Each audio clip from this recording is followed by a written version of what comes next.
नमस्कार दोस्तों, आप देख रहे हैं सरकारी जॉब भर्ती। आज के जो हम लोग टॉपिक देखने वाले हैं भारत का इतिहास है, यानी कि ये भारत का जो सामान्य ज्ञान वाला पार्ट है ना आपके सिलेबस में, उसी के अनुरूप पर बना हुआ है। आप जितने भी एग्जाम के फॉर्म डाले हो, जैसे कि प्रयोगशाला परिचारक है, हॉस्टल वार्डन का है, अभी जो है नगर सैनिक का भरने वाला है और पुलिस कांस्टेबल का है, या शिक्षक भर्ती का होने वाला है, तो इसमें जो है भारत का सामान्य ज्ञान कॉमन है, वो तो आएगा ही। जिसमें से इतिहास का पार्ट काफ़ी इंपॉर्टेंट है। तो इतिहास का पार्ट बहुत ही ज़्यादा लेंदी है, तो उसमें से मैं आपको सिर्फ मराठा राज्य और यूरोपियों का जो आगमन हुआ था उससे संबंधित कुछ महत्वपूर्ण इंपॉर्टेंट क्वेश्चन को यहाँ पर देखने वाले हैं। संभवतः ये आपके एग्जाम में आ भी सकते हैं, या कुछ अतिरिक्त जो जानकारी देता हूँ वहाँ से भी आ सकते हैं। तो चलिए चलते हैं वीडियो की तरफ। अगर आप हमारे चैनल पर नए हो तो हमारे चैनल को सब्सक्राइब कर दीजिएगा, बेल आइकन को जरूर दबा देना, और इसका फ्री डेप मैं आपको हमेशा से फ्री पीडीएफ देता हूँ टेलीग्राम चैनल पे। आप वहाँ पर जाना, और जिनको ज़रूरत है वो डाउनलोड कर सकते हैं, और जिनको ज़रूरत नहीं है वो डाउनलोड मत करना, ठीक है। तो चलते हैं यहाँ पर वीडियो की तरफ। पहला प्रश्न देखते हैं। और एक चीज़ और कहना चाहता हूँ, जैसे कि कई लोग कमेंट कर रहे हैं कि सर परिचारक का एग्ज़ाम कब होगा या हॉस्टल वार्डन का कब होगा। तो देखो, परिचारक के बारे में अभी तक कोई भी प्रकार के ऐसा नोटिफिकेशन नहीं आया है जिनका एग्ज़ाम डेट कब होना है। अब देखो, कुछ दिन पहले आया था हॉस्टल वार्डन का कि संभवतः अगस्त के महीने में हो जाएगा। तो अभी कौन सा महीना चल रहा है? जुलाई। जुलाई के बाद आ जाएगा अगस्त। तो ये दो महीने का समय है, तो संभवतः आपको देखने को मिल सकता है, ठीक है। और इसी के दरम्यान में अगस्त या सितंबर में आप ये मानकर चलो कि हो सकता है परिचारक भर्ती, जिसके अंतर्गत सहायक परिचारक है, और जो शिक्षा विभाग की तरफ से जो क्या है, प्यून है, चौकीदार है और स्वीपर का पोस्ट खुला हुआ है, वो भी इसमें जारी कर दे कि अगस्त या सितंबर के महीने में आपका एग्ज़ाम होगा। तो आप जो है अपना जो तैयारी है अच्छे से रखो, इंतजार मत करो कि कब नोटिफिकेशन आएगा तब हम जो जाके पढ़ेंगे, ऐसा कभी मत करना। आप जो है अपना तैयारी अच्छे से करते रहो। तो पहला प्रश्न क्या है कि शिवाजी के प्रशासन में पेशवा कहा जाता था। अब देखो, हमको पता है कि शिवाजी के जो प्रशासन था उसमें पेशवा एक शब्द था, एक पद था। तो पद था क्या पेशवा, उसे क्या कहा जाता था? कि धार्मिक मामलों के मंत्री थे, कि रक्षा मंत्री थे, या प्रधानमंत्री थे, या न्याय मंत्री थे? सही जवाब आ जाएगा, शिवाजी की जो प्रशासन है उसमें पेशवा प्रधानमंत्री को कहा गया है।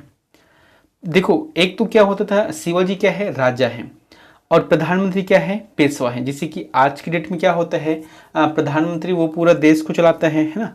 लेकिन उस समय ऐसा नहीं था, प्रधानमंत्री सिर्फ जो है राज्य का प्रशासन और अर्थव्यवस्था की देखरेख करता था। बाकी जो भी संचालन है वहां शिवाजी यानी कि उसके राजा करते थे। दूसरा प्रश्न है, निम्न यूरोपीय शक्ति में से किसने शिवाजी को तोपें प्रदान की? आपको बताना है कौन से ऐसे यूरोपीय शक्ति मतलब जैसे कि यूरोप से आए थे, डच आए थे, फ्रेंच आए थे, ईस्ट इंडिया कंपनी आए थे, मतलब 6 से 7 कंपनी आए थे। उसमें से कौन से ऐसे कंपनी है जिसने शिवाजी को तोपें प्रदान की? तो ये रहेगा अंग्रेज ने तोप प्रदान की। अब देखो, यहाँ पर अच्छे समझना भाई, कोई भी यूरोपीय शक्ति आ गया, वो भारत देश के जो शासक है शिवाजी को वो तोप दे रहा है। क्यों दे रहा है?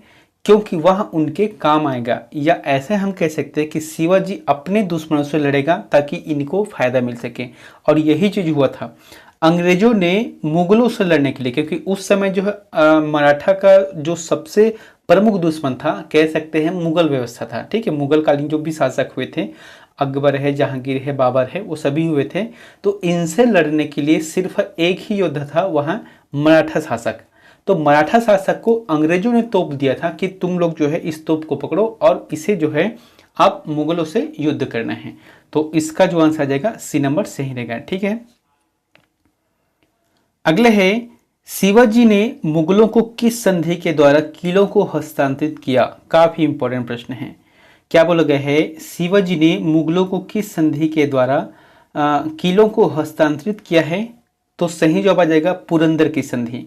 पुरंदर की संधि के द्वारा जो है अनेक किले थे जिसे मतलब इसे हस्तांतरित करने का कार्य किया था। दोस्तों, यहाँ पर मैंने थोड़ा सा जानकारी अपना जैसे गूगल के माध्यम से देख कर लिखा है, थोड़ा समझना। पुरंदर की जो संधि है 2 ढंग से हुआ है, यानी कि 2 बार हुआ है। एक तो पुरंदर की जो संधि हुआ था वहाँ 1665 की बात है। कब की बात है? 1665 की बात है, जब जय सिंह प्रथम हुए थे। जैसे कि दो पक्ष हुए हैं ना, एक पक्ष हो गया और ये दूसरा पक्ष, तो दूसरा पक्ष हुए थे वहां शिवाजी के मध्य हुआ था। ठीक है, ये शिवाजी हो गए और पहला पक्ष कौन था? जय सिंह प्रथम था, जय सिंह प्रथम। लेकिन ये सीधे तौर पे शासक नहीं था, ये बल्कि मुगल सम्राट औरंगजेब की तरफ से हस्ताक्षर करने को गया था। तो एक पुरंदर की संधि 1665 हुआ। दूसरी बार जब हुआ है वहां 1776 में मराठा साम्राज्य के पेशवा और ब्रिटिश ईस्ट इंडिया कंपनी के मध्य हुआ था। तो आपको इन दोनों संधियों के बारे में याद रखना है। ठीक है, चौथा प्रश्न है, शिवाजी का राज्याभिषेक कहाँ हुआ था? काफी इंपॉर्टेंट प्रश्न है ये। प्रश्न शिवाजी से संबंधित 2-4 प्रश्न हमेशा पूछे जाते हैं, जैसे कि शिवाजी का राज्याभिषेक कहाँ हुआ, जन्म कहाँ हुआ, छत्रपति कब बने। तो यहाँ पर क्या है, राज्याभिषेक कहाँ हुआ था? तो ये रहेगा रायगढ़ रहेगा, और ये रायगढ़ हमारा छत्तीसगढ़ का नहीं है, ये महाराष्ट्र का रायगढ़ है। ठीक है, तो इनके बारे में देखते हैं कि 5 जून 1674 को शिवाजी ने रायगढ़ में, रायगढ़ मतलब महाराष्ट्र का है ना, तो वाराणसी यानी कि काशी के प्रसिद्ध विद्वान श्री गंगा भट्ट द्वारा अपना राज्याभिषेक कराया। ये प्रश्न पूछा गया था कि शिवाजी ने अपने राज्याभिषेक के दौरान कौन से पंडित को बुलाया था? तो श्री गंगा भट्ट को बुलाया था, और ये कहाँ के हैं? वाराणसी काशी से हैं। लेकिन जो है गंगा भट्ट जो है मूल रूप से महाराष्ट्र का रहने वाला था, एक सम्मानित ब्राह्मण था जो कि लंबे समय से काशी में रह रहा था, इसलिए शिवाजी ने इसे बुलाया था अपने राज्याभिषेक करने के लिए। पांचवा प्रश्न है, सरंजामी प्रथा किससे संबंधित थी? क्या बोला गया है? सरंजामी प्रथा। ये जो प्रथा है वहाँ मराठा शासन का मतलब एक हिस्सा था। ठीक है, मराठा साम्राज्य का एक हिस्सा था, और ये जो है मराठा भू राजस्व व्यवस्था के अंतर्गत देखने को मिलता है। जैसे कि मैंने यहाँ पर लिखा है, सरंजामी मराठा साम्राज्य के तहत एक लोकप्रिय प्रथा थी। यह सैन्य कमांडरों और अन्य अधिकारियों को उनकी सेवा के बदले में भूमि अनुदान की एक प्रणाली थी। जैसे कि अभी क्या चलता है, पेमेंट देते हैं। ठीक है, जो भी रहता है पेमेंट उसके ग्रेड पेमेंट के हिसाब से। तो उस समय क्या था कि सेवा के बदले, खासकर से जो सैन्य सेवा है उनके बदले उनको भूमि प्रदान किया जाता था। तो यही इसका आंसर रहेगा। अगला है, औरंगजेब की मृत्यु के समय मराठा नेतृत्व किसके हाथ में था? बताना है। जिस समय औरंगजेब की मृत्यु हुआ उस समय मराठा का जो शासन था वह किनके हाथों में था?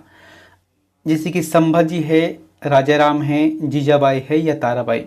सही जवाब आ जाएगा ताराबाई रहेगा। क्यों रहेगा, आप इस चीज को समझना। सबसे पहले जो औरंगजेब की मृत्यु है वहां 1707 में हुआ था। ठीक है, आप यहाँ पर देख सकते हो। तो इस समय हुआ क्या था कि राजाराम की मृत्यु के बाद, कौन है? राजाराम के मृत्यु के बाद उनकी विधवा पत्नी ताराबाई अपने 4 वर्षीय पुत्र कौन है, शिवाजी द्वितीय का राज्याभिषेक करवाकर मराठा साम्राज्य की वास्तविक संरक्षिका बन गई थी। समझ गए यहाँ पर क्या बोला गया है? जैसे कि राजाराम हो गए, ठीक है, राजा, तो इनके मृत्यु के बाद उनकी जो पत्नी है कौन, ताराबाई, तो ताराबाई ने वास्तविक संरक्षिका बनकर अपने 4 वर्षीय जो पुत्र है शिवाजी द्वितीय को राजा बनाया और उनके संरक्षण में पूरी तरह से वहां शासन करने लगा। तो यही इसका आंसर रहेगा। अगला है, शिवाजी का जन्म कब हुआ तथा उन्होंने छत्रपति की उपाधि धारण कब की? कहने का मतलब यह है कि उनका जन्म को, डेट को बताना है और उनका छत्रपति जो बनने का समय है उनको भी बताना है। तो इसका जो आंसर क्या हो सकता है, 1627 और 1674 रहेगा। अब इसमें से क्या क्या है उस चीज को देखते हैं। जैसे कि इनका जन्म है तो 6 अप्रैल 1627 में शिवनेर दुर्ग में हुआ, शिवनेर दुर्ग में हुआ। और इनका जो शासनकाल है वहाँ 5 जून 1674 में रायगढ़ में अभिषेक करवाया था। और जब अभिषेक कराया गया था तो छत्रपति शिवाजी के नाम से कराया गया। ठीक है, इसलिए हम इसे छत्रपति भी बोलते हैं। 8वां नंबर का प्रश्न है कि शिवाजी की मृत्यु के पश्चात उत्तराधिकारी के लिए किनके बीच लड़ाई हुई थी? काफी इंपॉर्टेंट प्रश्न है। देखो, ये जो है शुरू से परंपरा है, जहां पिता की मृत्यु हुआ तो उसके बाद जो है वर्चस्व की लड़ाई है और राजा बनने की लड़ाई है, ये सब चीज होता है। आज के दौर में राजा तो नहीं बनता लेकिन जमीन के विवाद होता ही रहते हैं। तो ऐसे भी यहाँ पर प्रश्न पूछा गया है कि शिवाजी की मृत्यु के पश्चात जो उत्तराधिकारी का संघर्ष चला है किनके किनके मध्य है, राजाराम और संभाजी, राजाराम और संभाजी के मध्य चला है। इस समय हुआ क्या था उस चीज को देखना। जैसे कि शिवाजी की मृत्यु हो गई, ठीक है, तो इसे जो है संभाजी ने सत्ता संभाली, किनकी, मराठा साम्राज्य की सत्ता संभाली किसने है, संभाजी। और संभाजी ने उज्जैन के जो हिंदी और संस्कृत के जो प्रकांड विद्वान थे, क्या नाम था उसका, कवि कलश, कवि कलश को अपना सलाहकार नियुक्त किया, ठीक है। अब हुआ राजाराम, यहाँ पर क्या है, एक तरफ है राजाराम, तो राजाराम ने जब इससे लड़ाई करना चाहा, तो ये तो भाई स्वाभाविक है कि एक अकेला कुछ नहीं कर सकता, तो राजाराम ने मुगलों से सहायता ली। और मुगलों के जो सेनापति है, क्या लिखा है यहाँ पर, मखरब खा, सॉरी यहाँ पर मुखरब खा था, है ना, तो मुखरब खा द्वारा इनकी हत्या करा दी, किनकी, संभाजी और कवि कलश की। और जब राजा ही नहीं रहेगा तो स्वाभाविक बात से राजाराम ने अपना राज्याभिषेक करवा लिया, तो यही इसका आंसर रहेगा, ठीक है। अगला है पेशवाई को कब समाप्त किया गया। जैसे कि एक तो मराठा साम्राज्य में चलता था पेशवा, है ना, तो यहाँ पर पेशवा मतलब क्या है, प्रधानमंत्री। तो पेशवाई को कब समाप्त किया गया बताना है, तो 1818 में पेशवा जो शब्द है या पद है इसे समाप्त कर दिया गया। पेशवा मतलब क्या होता है, राज्य का प्रशासन और अर्थव्यवस्था की देखरेख था। और हुआ क्या था कि तृतीय आंग्ल मराठा युद्ध, यानी कि अंग्रेज और मराठा से जब युद्ध हुआ 1817 और 19 में, तो इस युद्ध के बाद मराठा शक्ति और पेशवा के वंशानुगत पद को समाप्त कर दिया गया था। अगला है दिल्ली पर आक्रमण करने वाला प्रथम पेशवा कौन था। तो आपको बताना है जिस समय ये चल रहा था उस समय दिल्ली में सल्तनत काल था, है ना, यानी कि मुगलों के शासन व्यवस्था चालू हो गया था। 1526 के बाद तो हुआ था, बाबर ने इनकी नींव रखी थी, है ना। तो इसमें दिल्ली पर आक्रमण करने वाला प्रथम पेशवा कौन था, तो बाजीराव प्रथम रहेगा। बाजीराव प्रथम ने इन पर आक्रमण किया था। 29 मार्च 1737 को दिल्ली पर आक्रमण किया और उस समय मुगल बादशाह मोहम्मद शाह दिल्ली छोड़ने के लिए तैयार हो गया था, क्योंकि ये जो है बहुत ही ज़्यादा कमज़ोर था। अगला है भारत में ईस्ट इंडिया कंपनी का पहला गवर्नर जनरल कौन था। काफ़ी इंपॉर्टेंट प्रश्न है। भारत में ईस्ट इंडिया कंपनी का प्रथम जनरल गवर्नर कौन था, तो वारेन हेस्टिंग। वारेन हेस्टिंग इसका आंसर सही रहेगा, जो कि प्रथम गवर्नर जनरल के रूप में था ईस्ट इंडिया कंपनी के। इनका कार्यकाल 2 बार चला है, एक तो है 1774 से 85 के मध्य है और एक है 1828 से 1836 के मध्य चला है। और इसने एक महत्वपूर्ण कार्य किया था कि राज्य की जो कोषागार था, यानी कि जहाँ पर पैसे या धन दौलत सोना चांदी रखते थे, यानी कि जो कह सकते हैं खजांची हैं, उसे मुर्शिदाबाद से हटाकर कलकत्ता लाया था। अगले है गोवा, दमन और दीव का उपनिवेशीकरण मूलतः किया गया। तो गोवा, दमन और दीव का उपनिवेशीकरण यानी कि कौन से यूरोपीय जो कंपनी थे इन्होंने यहाँ पर राज किया है, तो आ जाएगा पुर्तगालियों द्वारा। और यही जो है आपको याद रखना है, जब देश आज़ाद हुआ उसके बाद जो है सभी जो रियासतें थे या अंग्रेजों या पुर्तगाल या डच के माध्यम से कब्जा किए थे उसे छुड़ाया है। लेकिन गोवा, दमन और दीव एक ऐसे राज्य हैं जिनकी मुक्ति 1947 में नहीं होकर 19 दिसंबर 1962 को, है ना, यहाँ पर आ जाएगा 1962 की बात है, ये पुर्तगाली शासकों से मुक्त किया था। और इसीलिए गोवा में प्रति वर्ष 19 दिसंबर को मुक्ति दिवस मनाया जाता है। अगला है भारत तक समुद्री मार्ग की खोज की थी। भारत तक जो है समुद्री मार्ग की जो खोज की थी वह किसने किया था, पुर्तगालियों ने किया था, क्योंकि पुर्तगालियों के सबसे पहले यात्री आए थे 17 मई 1498 को। वास्को डी गामा ने भारत के पश्चिमी तट पर स्थित कालीकट बंदरगाह पहुंचकर नई समुद्री मार्ग की खोज की थी। अगला है ब्रिटिशों ने सूरत में अपनी पहली फैक्ट्री स्थापित करने की अनुमति निम्न में से किससे प्रदान की थी। बताना है ब्रिटिशों ने सूरत में, सूरत मतलब गुजरात के शहर, है ना, तो यहाँ पर जो है पहली फैक्ट्री स्थापित करने की जो अनुमति है वह किससे प्राप्त की थी, जहांगीर से प्राप्त किया था। क्योंकि इस समय जो है अंग्रेज जब पहली बार देश में आए तो फिर वहाँ किसी से पता नहीं था, तो उस समय जो प्रमुख शक्तिशाली शासक है मुगल सम्राट थे जो कि जहांगीर के रूप में थे, तो इनसे परमिशन लिया गया। यहाँ पर देख सकते हैं कि 1612 में पश्चिमी तट सूरत में फैक्ट्री खोली जहां जहांगीर का शासन था। अगला है, निम्न में से जिस एक शासक ने ईस्ट इंडिया कंपनी को दीवानी प्रदान की थी वहां है। क्या बोला गया है, कौन से शासक है जिसने ईस्ट इंडिया कंपनी को दीवानी यानी कि एक अधिकार प्रदान किया था? तो ये आ जाएगा शाह आलम द्वितीय रहेगा। ठीक है, शाह आलम द्वितीय का जो शासनकाल है 1759 से लेकर 1806 तक रहा है। अगले है, कौन सा निर्णायक युद्ध था जिसमें अंग्रेजों ने डचों को हरा दिया, जिस कारण डचों की भारत में चुनौती खत्म हो गई? देखो, जब 5-6 अलग अलग कंपनी देश में आए तो उसमें एक होड़ मच गया कि हम यहाँ पर राज करेंगे या हमारा ही एकाधिकार हो कंपनी पर। तो इसमें क्या हुआ कि एक दूसरे से यहाँ लड़ाई करने लग गया। तो एक लड़ाई हुआ था अंग्रेज और डचों के मध्य, है ना। तो बेदरक का जो युद्ध हुआ था 1759 में, इसमें डच हार गए, जिससे अंग्रेजों द्वारा डचों को जब हराया गया तो डचों का जो प्रभुत्व था या इनका जो शासन में पकड़ था वहाँ ढीला हो गया। यानी कि ये जो है अंतिम लड़ाई था जिससे इनकी जो प्रचार है वहाँ खत्म हो गया था। मैंने यहाँ पर लिखा है कि नवंबर 1900 हो गए हैं, 1900 नहीं रहेगा, 1759 में, है ना, 1759 में लड़ा गया और यह लड़ाई अंग्रेजों ने अपने वर्चस्व को बढ़ाने के लिए लड़ा था। अगला है, ब्रिटिश ईस्ट इंडिया कंपनी का प्रथम गवर्नर था। तो ब्रिटिश ईस्ट इंडिया कंपनी का जो प्रथम गवर्नर था वह कौन सा रहेगा? टॉमस स्मिथ रहेगा। टॉमस स्मिथ आंसर सही रहेगा, जिसने 31 दिसंबर 1600 को इंग्लैंड की महारानी एलिजाबेथ प्रथम ने ईस्ट इंडिया कंपनी को अधिकार पत्र प्रदान किया था। अधिकार पत्र सिर्फ व्यापार करने के लिए है, कंपनी का प्रचार प्रसार करने के लिए है। प्रारंभ में कंपनी ने 217 साझेदार थे और इनका जो पहला गवर्नर हुए थे टॉमस स्मिथ हुए थे। और सबसे इंपॉर्टेंट चीज है कि जिस जहाज से वह भारत आए थे उस जहाज का नाम है रेड ड्रैगन, सही रहेगा।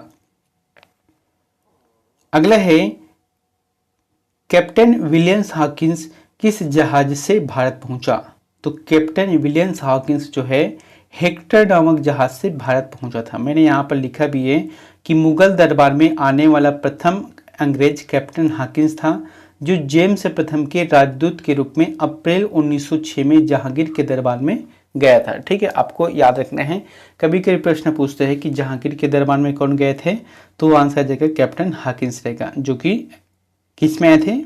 हेक्टर जहाज में। अगला है, मुगल बादशाह ने किसे नवाब की पदवी प्रदान की? तो मुगल बादशाह, सबसे पहली बात देख रहे थे कि कौन सा मुगल बादशाह है, ये है आलमगीर द्वितीय। आलमगीर द्वितीय बादशाह ने नवाब की जो पदवी है वहाँ डुप्ले को प्रदान की और ये नवाब खान है, नवाब खान की उपाधि प्रदान की थी। अगला है, भारत का बादशाह उस समय कौन था जब ब्रिटेन की ईस्ट इंडिया कंपनी की स्थापना हुई थी? बताना है कि भारत का बादशाह उस समय कौन था जब ब्रिटिश ईस्ट इंडिया कंपनी की स्थापना हुई? तो ये रहेगा अकबर हुए थे। क्योंकि देखो, ईस्ट इंडिया कंपनी की जो स्थापना है उस चीज को हम पहले देखते हैं। कंपनी की जो स्थापना है वहाँ 31 दिसंबर 1600 को हुआ था, 31 दिसंबर 1600 को हुआ था। ठीक है, और उस समय शासनकाल अकबर का था, जो कि 1556 से लेकर 1605 तक था। ठीक है, तो अकबर का पूरा नाम कभी कभी पूछते तो आपको याद रखना है, अबू अल फतह जलाल उल दिन मोहम्मद अकबर रहेगा। अगला है, 17वीं सदी के दौरान दक्षिण भारत में यूरोपीय व्यापारिक कंपनियों की सफलता के लिए निम्न में से कौन से कारण थे? जैसे कि हमारा देश भारत है, अब इस भारत देश में जितने भी कंपनी आए बाहर से वो सभी दक्षिण की तरफ ही आए, है ना, कुछ को छोड़कर। तो इसमें जो सफलता सभी कंपनियों ने प्राप्त किया, तो क्या ऐसी वजह है जिनकी वजह से सफलता प्राप्त किया है? तो सबसे पहला, दक्षिण में मुगल की उत्तर की अपेक्षा कम थे। उस समय क्या है, मुगल का शासन चल रहा था, लेकिन मुगल का जो शासन है वहाँ दिल्ली से संचालन हो रहा था, इसलिए इनका जो पकड़ है वहाँ दक्षिण की तरफ कम था। दूसरा है विजयनगर राज्य, जो कि 16वीं सदी के अंत में उखाड़ फेंका गया। तो ये क्या है, 16वीं सदी में जैसी यूरोपीय कंपनी का आगमन हुआ तो उससे पहले विजयनगर साम्राज्य के जो शासक हुए थे उनका अंत भी हो गया था। तीसरा क्या है कि दक्षिण में अनेक छोटे और कमजोर राज्य थे, इसलिए हम कह सकते हैं 1, 2, 3 आंसर सही रहेगा। अगला है 15 अगस्त 1947 के बाद भी भारत का कौन सा भाग पुर्तगाल के अधीन बना रहा, तो मैंने बताया था गोवा रहेगा। ठीक है, इसीलिए जो है यहाँ पर पुर्तगाल में मुक्ति दिवस भी मनाया जाता है। अगला है वांडीवास के युद्ध जो कि 1760 में हुआ, वह किनके मध्य हुआ था। बताना है आपको कि वांडीवास के युद्ध 1760 में हुआ था, वहाँ किनके मध्य हुआ था। आंसर आ जाएगा ब्रिटिश ने फ्रेंच को हराया था, यानी कि ब्रिटिश और फ्रेंच के मध्य हुआ था, जिसमें ब्रिटिश कंपनी जीत गए थे और फ्रेंच को हराया था। अंग्रेजों का जो नेतृत्व है, ये प्रश्न पूछा गया था, सर आयरकुट ने किया था। प्रश्न आ सकता है कि वांडीवास युद्ध में अंग्रेजों का नेतृत्व किसने किया है, तो सर आयरकुट ने नेतृत्व किया था। अगला है किस मुगल बादशाह ने अंग्रेजों से 1.5 लाख रुपए मुआवजे के तौर पर वसूल किए। काफी अच्छा प्रश्न है। देखो क्या बोला गया है, किस मुगल बादशाह ने अंग्रेजों से 1.5 लाख रुपए मुआवजे के तौर पर वसूल किए, तो वह आंसर आ जाएगा औरंगजेब रहेगा। औरंगजेब ने वसूल किए थे। अगला है भारत में फ्रांसीसियों ने अपना पहला कारखाना निम्न स्थानों में से कहाँ लगाया। भारत में फ्रांसीसियों ने अपना पहला कारखाना कहाँ पर लगाया था, बताओ।